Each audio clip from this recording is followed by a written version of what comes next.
우리 교회는 마음이 따뜻하고 편안한 교회입니다.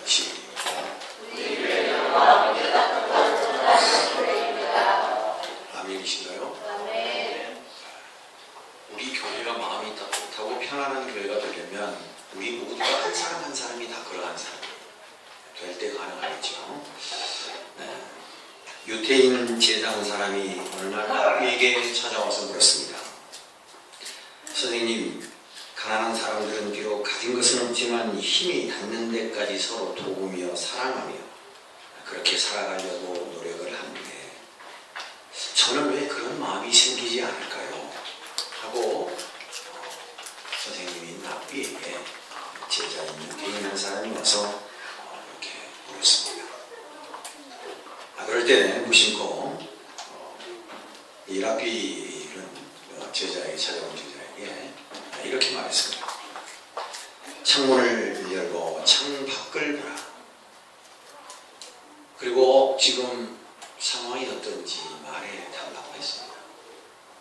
그때 마침 길가에 어머니와 아주 어린 아이가 손을 잡고 다정스럽게 걸어가고 있었습니다. 그래서 제자는 이렇게 말했습니다. 예, 엄마가 자녀의 손을 잡고 다정하게 길을 걷고 있습니다. 그리고 마차 한 대가 그 곁을 한가롭게 달리고 있습니다. 이렇게 얘기했습니다. 잠시 동안 침묵이 흐른 후에 선생님은 다시 그 사람에게 이렇게 말했습니다. 그렇다면 이번에는 벽에 걸린 거울을 자세히 들여다보아라. 무엇이 보이느냐? 그렇게 물었습니다. 그때 제자는 선생님에게 예, 제 모습밖에는 보이는 것이 없습니다. 그렇게 대답을 했습니다. 그러자 랍비는 조용히 제자에게 그렇게 말했습니다. 창문도 유리고 거울도 유리인데 같은 유리지만 한쪽에 칠을 하면 밖에 보이지가 않고 자기 자신만 보이고 칠을 하지 않으면 밖에 있는 것들이 다 보이는 법이다. 그렇게 가르쳐 주었습니다. 이 말은요, 사실 우리의 마음가짐이 어떠하느냐에 따라서 대단히 그 결과가 달라질 수 있다 하는 것을 교훈하는 아주 좋은 탈무드의 이야기라 그렇게 우리가 생각할 수 있습니다. 고대로부터 지금까지요, 마음이라는 이 단어가, 마음이라고 하는 이 두 글자가, 이 한 단어가 굉장히 중요하게 여겨져 왔습니다. 고대로부터 오늘 현실이기까지 그렇습니다. 이 마음에 대해서 세상의 이치를 파헤치는 학문인 철학은 모든 학문의 기초라고 말합니다. 이 철학에서 마음을 헤아리기 시작했습니다. 그래서 철학의 지역적인 학문이 바로 심리학입니다. 여기는 여러 가지 심리를 담을 수 있는 학문이 나왔죠. 이 심리학이라고 하는 이 학문에 사실 기초한 또 다른 오늘 우리의 삶의 형편을 조율하는 상담학이라고 하는 것이 나왔습니다.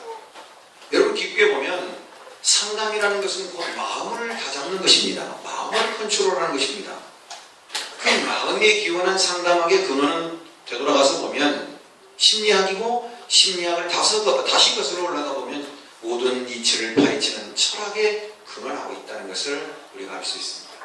이처럼 마음이라는 것이 얼마나 중요한지 모릅니다. 거대한 배를 이끌어가는 작은 키가 있습니다. 그 키는 배에 비교하면 지극히 적습니다. 그러나 그 키의 방향에 따라서 거대한 배가 움직여갑니다. 방향을 잡고 나아갑니다. 오늘 우리 인간에게도 우리 인생에게도 마찬가지다. 그런 생각을 할 수 있겠습니다. 배의 방향을 잡아가는 것처럼 우리의 마음가짐이 얼마나 중요하느냐. 무슨 일이든 어떤 일이든 간에 할 수도 있고 안 할 수도 있습니다. 거기에 대한 의지는 바로 마음이다.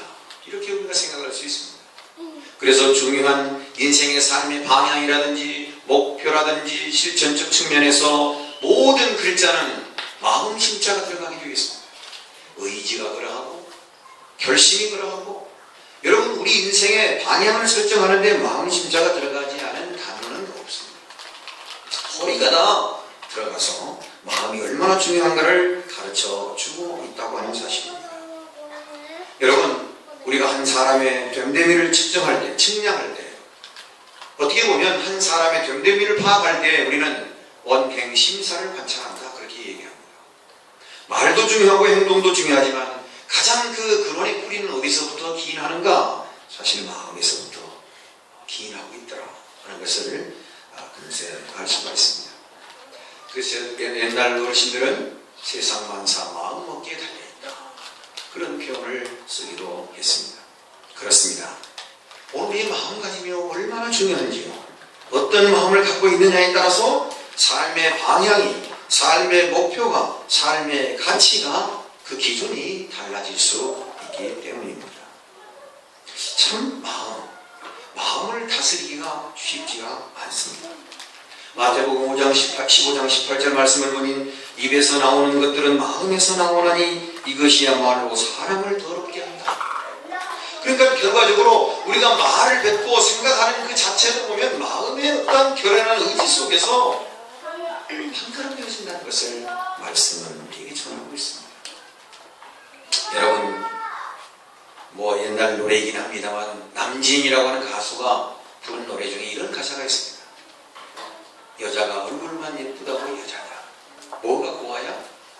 마음이 고와야 여자지. 위로를 받으시기 바랍니다. 이따가 말씀드리겠습니다만 여러분, 참 중요한 것은요, 우리의 외모가 우리에게 기쁨을 주는 건 사실 별로 없습니다. 네.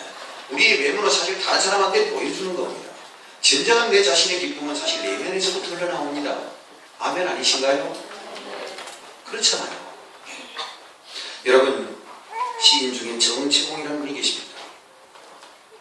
제가 어느 날 전라도 부지사님으로 계신 분이 계시는데 그분이 그 글을 썼는데 그분이 이 정채홍 씨의 시를 인용했어요. 그래, 그 글을 여러분 잠깐 소개하려고 합니다. 여러분 한번 들어보십시오. 1월 1일 아침에 찬물로 세수하면서 먹은 첫 마음으로 1년을 산다면, 학교에 입학하여 새 책을 앞에 놓고 하루 일과표를 짜는 영롱한 첫 마음으로 공부를 한다면, 쭉 중요하다. 이 사람은 그때가 언제이든지 늘 새 마음이기 때문에 바다로 향하는 냇물처럼 날마다 새로워 깊어지며 넓어진다. 참 가슴에 와닿는 말입니다. 여러분, 우리의 마음가짐을 어떻게 하느냐에 따라서 결과가 이렇게 달라질 수 있다는 겁니다. 마음가짐을 바르게 하면 날마다 새로워진다는 겁니다. 날마다 깊어진다는 겁니다. 날마다 넓어진다는 겁니다. 냇물이 흘러 어디로 가니? 바다를 향해. 가는 길이 힘들고 어려울지라도 결과는 바다를 향해 갑니다. 가는 길이 어려울 수 있습니다. 그러나 그 마음가짐이 어떠냐에 따라서 깊어질 수 있고 모든 것을 수용할 수 있고 넓어질 수 있고 품을 수 있다는 말이겠죠. 여러분, 오늘 우리의 마음이 이렇게 중요합니다. 그래서 하나님의 말씀에도 보면 잠언 4장 23절 우리가 잘 아시는 말씀입니다. 모든 지킬 만한 것 중에 더욱 내 마음을 지키라. 생명이 근원이 이에서 남이니라. 잠언 4장 23절 말씀입니다. 잠언 16장 32절에 보니까 노하기를 더디하는 자는 용사보다 낫고 자기의 마음을 다스리는 자는 성을 빼앗는 자보다 나으니라 그랬습니다. 여러분, 오늘 우리 마음가짐이 얼마나 중요합니다. 그런데 우리에게 참 기쁨을 주시는 말씀이 있습니다. 에스겔 선지자가 하나님 앞에 부름을 받고 자기의 고향 땅 고국 땅을 향하여 눈물로 기도하고 회복되어지는 이스라엘을 향한 그의 변함없는 열정의 기도를 들으시고 하나님은 그에게 이런 말씀하십니다. 에스겔서 11장 19절 20절 말씀을 보니까 내가 그들에게 한 마음을 주고 그 속에 새 영을 주며 그 몸에서 돌 같은 마음을 제거하고 살처럼 부드러운 마음을 주어 내 율례를 따르며 내 균례를 지켜 행하게 하리니 그들은 내 백성이 되고 나는 그들의 하나님이 되리라. 오늘 이 말씀을 좀 우리가 확대해 보면, 오늘 우리가 세상에서 지키고 세상에서 힘들고 어려운 상황 만나고 괴롭고 아픈 마음 그대로 가지고 왔을지라도, 뒤죽박죽 엉클어진 마음 가지고 왔을지라도 하나님을 향한 내 마음이 바로 세워지면 오늘 하나님께서 우리에게 새 영을 주시고 돌 같은 단단한 마음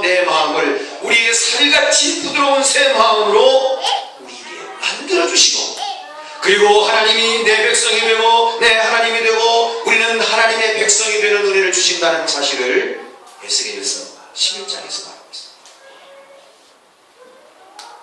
여러분, 앞서 말씀드린 것처럼 우리가 마음을 찾는다는 것은, 마음가짐을 파보게 한다는 것은 누구나 다 원하는 바이지만 쉽지 않습니다.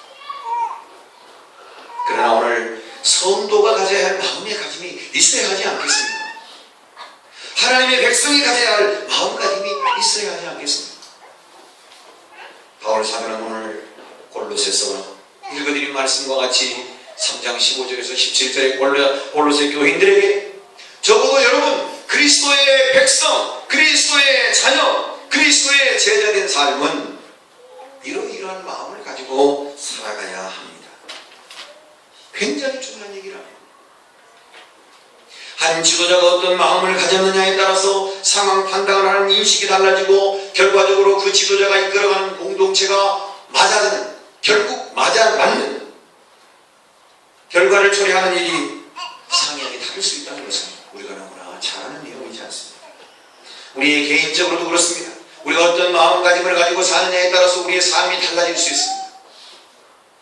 마치 같은 그릇이지만 밥을 담으면 밥그릇이 되고 국을 담으면 국그릇이 되는 것처럼 오늘 우리가 무슨 마음을 우리의 가슴에 담고 어떠한 마음의 가짐을 가지고 살아가느냐에 따라서 달라질 수 있습니다. 여러분, 날씨도 무덥고 짜증나는 일도 많고 힘든 일도 많으신 줄 압니다. 여러분, 이럴 때일수록 그리스도인이 가져야 할 마음이 어떤가를 우리가 좀 더 깊이 생각하고 이 여름 잘 보내시길 바랍니다.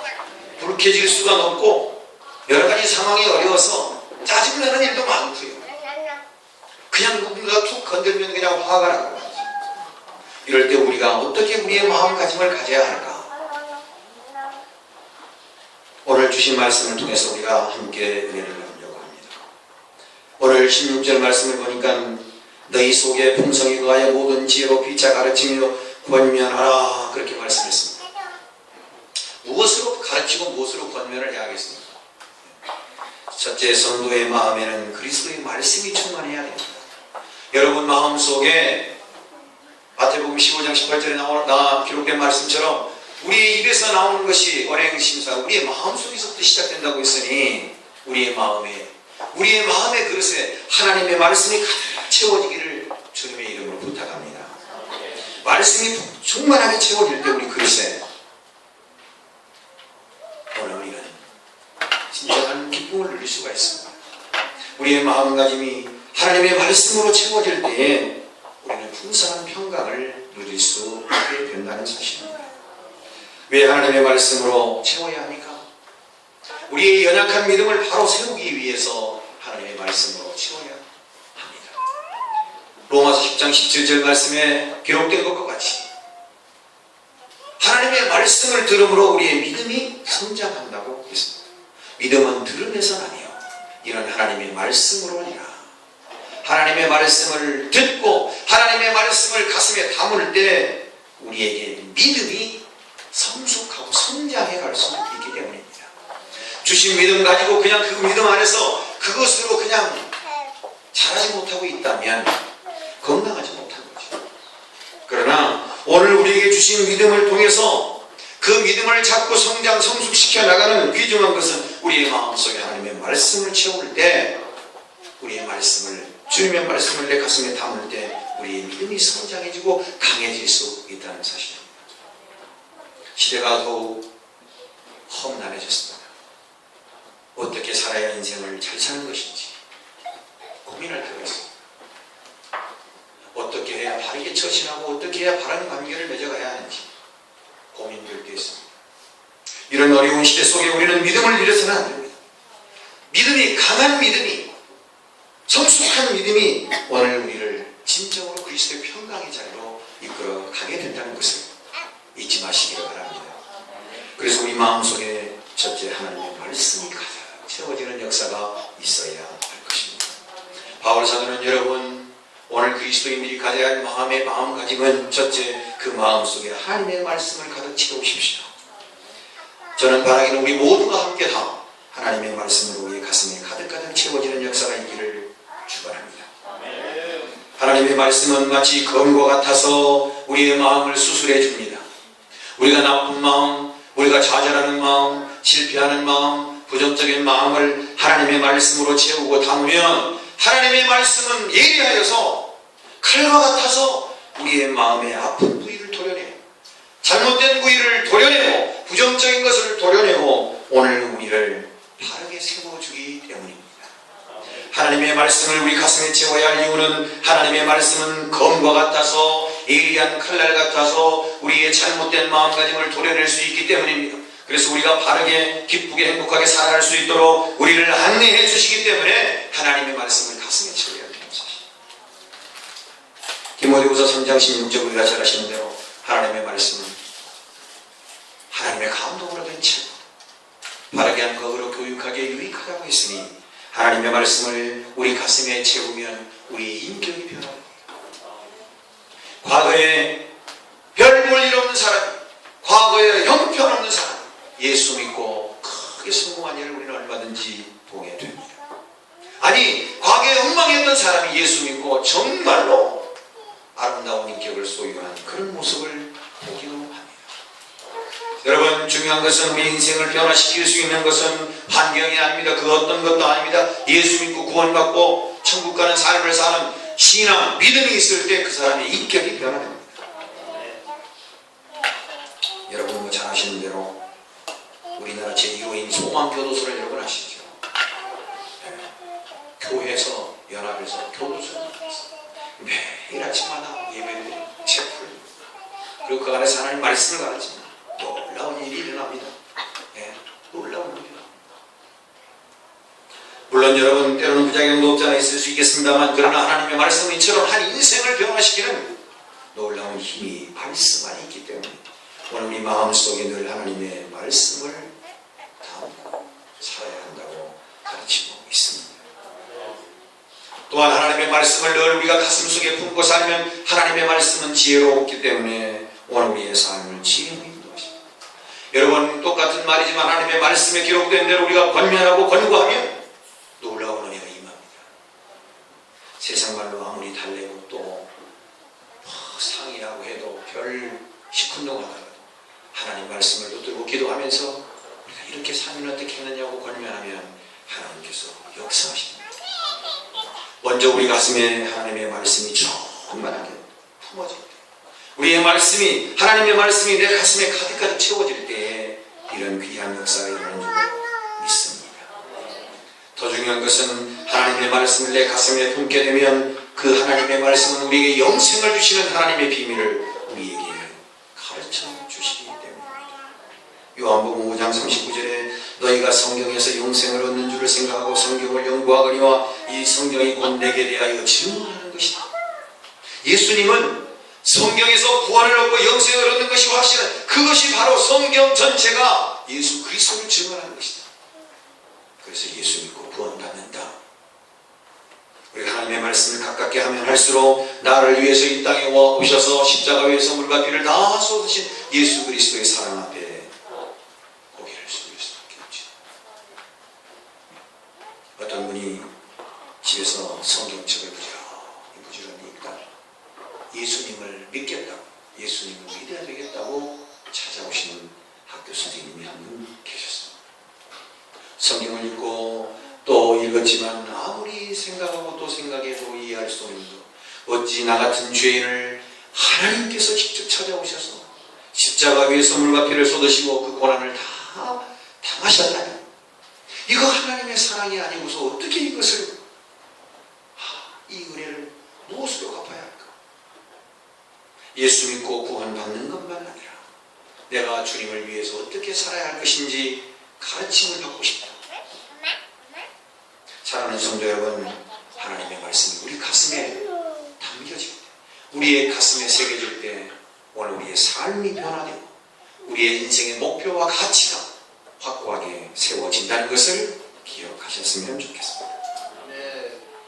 바라기는 어떠한 그릇에 무엇을 채우느냐에 따라서 그 그릇의 이름이 달라지듯이 오늘 저와 여러분의 가슴에 오늘 우리의 마음의 그릇에 성령이 충만한 말씀의 충만함이, 은혜의 충만함이, 은사의 충만함이 채워지는 그런 놀라운 은혜가 임하시기를 축복합니다. 그렇습니다. 오늘 우리 마음속에, 성도의 마음속에 하나님의 말씀이 채워져야 됩니다.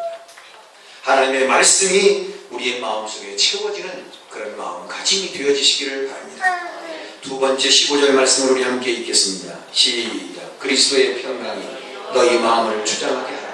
너희는 평강을 위하여 한 몸으로 부르심을 받았나니 너희는 또한 감사하는 자가 되라. 그렇습니다. 성도의 마음에는 두 번째 그리스도의 평강을 담아내야 합니다. 그리스도의 평강. 평강의 주인이 누구십니까? 여러분, 세상의 어떤 것으로도 여러분 평강할 수 없습니다. 평강해져라 평강.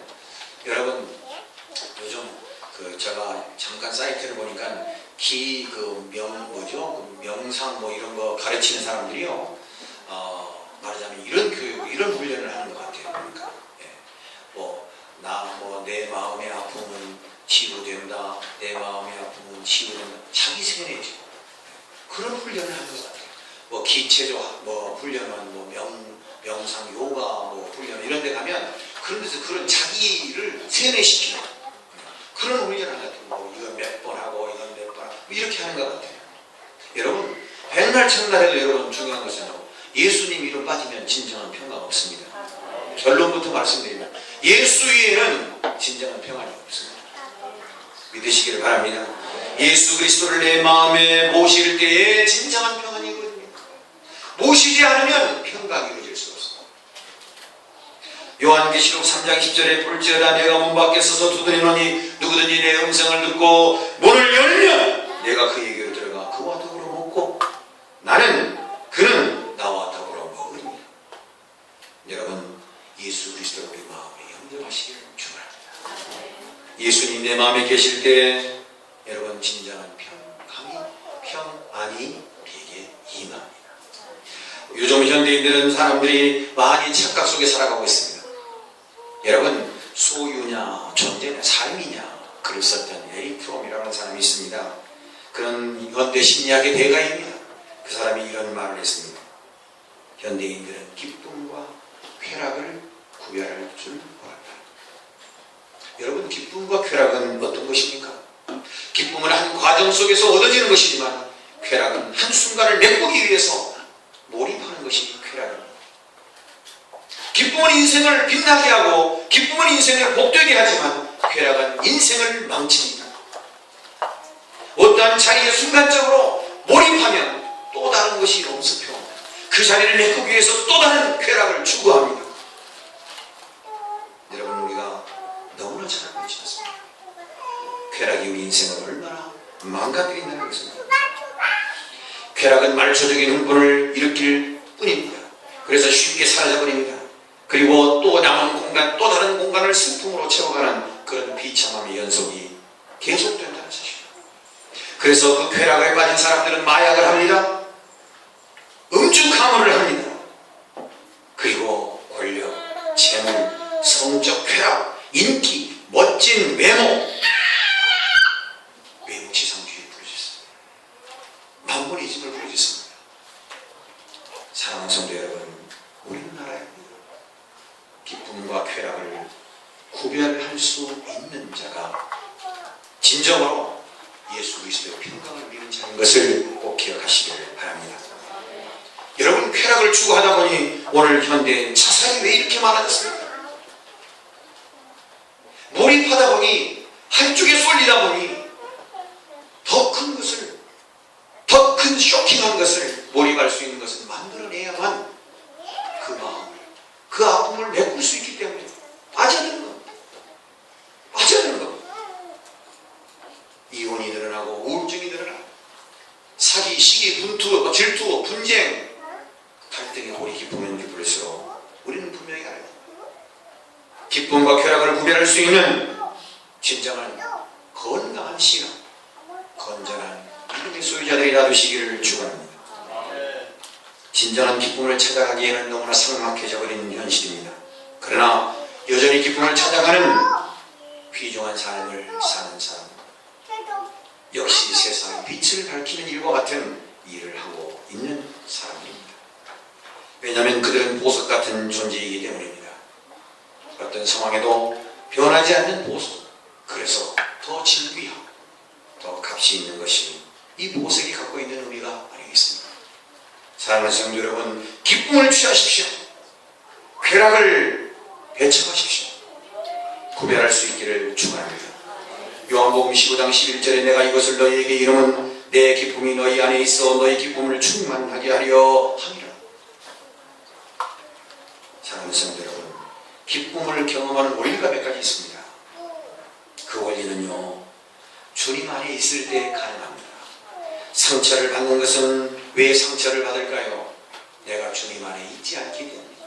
그래서 내가 주님 안에 서 있지 않고 내 자존심이 서 있기 때문에 상처를 받습니다. 내가 주님 안에 서 있을 때는 상처가 안 되지만 내가 내 안에 자존심이 서 있을 때는 상처가 됩니다. 신앙의 열정이 식어버리는 것은 주 안에 서 있지 않기 때문입니다. 내 신앙의 열정이 식어지는 것은 주님 안에 내가 서 있지 않기 때문입니다. 사랑하는 성도 여러분, 우리의 소속은 내가 다니는 교회보다, 교회가 중요하지 않다는 말은 아니지만 내가 소속해야 할 것은 다니는 교회보다 더 중요한 것은 예수 그리스도. 내가 지금 예수 그리스도 안에 있는가, 예수 그리스도의 소속에 속해 있는가를 점검해야 한다. 오늘 우리가 이러한 내가 주님 안에 서 있는가, 내가 주님 안에 서 있는가를 우리가 분명히 확인할 때에 진정한 기쁨을 경험하게 되는 것입니다. 두 번째는 사람들과의 관계입니다. 십자가의 사랑이 수직적 관계와 수평적 관계라고 한다면 하나님의 관계도 중요하지만 이웃과의 관계, 내 주변의 관계도 중요하다. 제가 수십 번 말씀드렸습니다. 여러분, 사람이 어디 다 똑같을 수 있습니까? 상황이 똑같을 수 있습니까? 환경이 똑같을 수 있습니까? 다릅니다. 그러나 이 관계를 이끌어가기 위해서는 화음을 맞추고 조화를 이루어. 여러분, 찬양대가 찬양할 때 소프라노와 엘토와 테너, 베이스가 각각 자기의 소리를 내주어야 아름다운 하모니가 이루어지는 겁니다. 자기 혼자 은혜를 받았다고 그냥 자기 혼자 냈다 그냥 다른 사람 생각 안 하고 그냥, 전 잘 모르겠습니다만 찬양을 잘하는 것은 자기 목소리보다 다른 사람의 목소리를 듣고 거기에 맞추는 사람이 찬양을 잘하는 사람 아니고 합창을 잘하는 사람 아니겠습니까? 동창이 아니고 합창은 하모니가 중요합니다. 그렇다면 오늘 우리 인생 삶의 가장 기본음은 뭡니까? 예수 그리스도가 기본음입니다. 이 기본음에 우리가 화음을 잘, 즉 사람과 사람의 관계의 조율을 잘 맞춰야, 여러분, 사람의 관계가 얼마나 어려운지요. 사람의 관계가 얼마나 어려운지요. 여러분 기억하십시오. 사람의 관계는 관용을 베풀지 않으면 매끄러운 관계가 이루어질 수가 없습니다. 서로 자기의 이기적인 생각만 가지고 자기의 주장만, 자기의 권리만 있습니다. 절대로 잘 관계를 이룰 수가 없습니다. 기억하십시오. 우리가 사람과의 관계 조화를 이루는 것도 그리스도가 가장 기본 음이고, 그 음에 우리의 모든 것을 다 조화롭게 맞춰갈 때 우리가 진정한 기쁨을 누릴 수 있다는 것을 기억했으면 좋겠습니다. 또 하나는 우리의 모든 염려를 주님께 맡겨드릴 때에 어떤 어려운 일이 오면 그것을 부정하라는 것이 아닙니다만, 그러나 그 가운데서 우리가 기뻐할, 감사할 조건을 찾을 때 우리는 진정한 기쁨을 누릴 수 있게 되리라. 사랑하는 성도 여러분, 기억하십시오. 오늘 우리의 약함도 우리의 부족함도 아시는 주님, 그 주님이 우리에게 수고하고 무거운 짐진 자들아 다 내게로 오라, 내가 너희를 쉬게 하리라. 왜 우리에게 오라고 하셨을까요? 우리에게 쉼을 주시기 위함. 여러분, 진정한 쉼, 진정한 평안, 진정한 기쁨을 누리기를 원하십니까? 주님을 배우십시오. 주님의 은혜를 덧입으십시오. 그리하면 오늘 우리 모두가 진정한 기쁨과 평안을 누리게 될 것입니다. 에베소서 1장 7절 말씀해 보니 우리가 그리스도 안에서 그 은혜의 풍성함을 따라 그의 피로 말미암아 구속고 죄 사함을 받았으니 이로 인해 평강을 얻게 된다고 말씀합니다. 우리의 죄 때문에 우리에게 평강을 볼 수 없다는 겁니다. 기쁨이다. 많이 가지고 적게 가지고 많이 배우고 못 배우고가 문제가 아니고 오늘 우리는 예수 그리스도 안에 죄 사함을 얻게 될 때에 그 죄 사함으로 인한 진정한 평강이 우리에게 찾아온다는 것을 말씀하고 있습니다. 요한복음 10장 20절 말씀해 보니 부활하신 주님께서 제자들에게 나타나셨습니다. 그리고 맨 먼저 하신 말씀, 평안하느니요. 그렇습니다. 예수 없는 인생은 평안할 수가 없죠. 예수 떠난 인생은 행복할 수가 없습니다. 왜냐고요? 하나님이 우리 인생을 만드셨기 때문입니다. 우리는 하나님을 바라보아야 합니다. 그래야 방황하지 않습니다. 공고하지 않습니다. 우리가 주님을 바라보면 어려운 일도 쉽게 풀어가는 방법이 우리에게 보일 줄 압니다. 인생을 걸어가야 할 길이 우리에게 보일 줄로 믿습니다. 제자들에게 예수님이 평안하느냐고 묻고 손에 못자국과 옆구리의 창자국을 제자들에게 보여주었습니다. 제자들이 보고 기뻐했다고 성경은 전합니다. 그리고 예수님께서 말씀하셨습니다. 너희에게 평강이 있을지어다.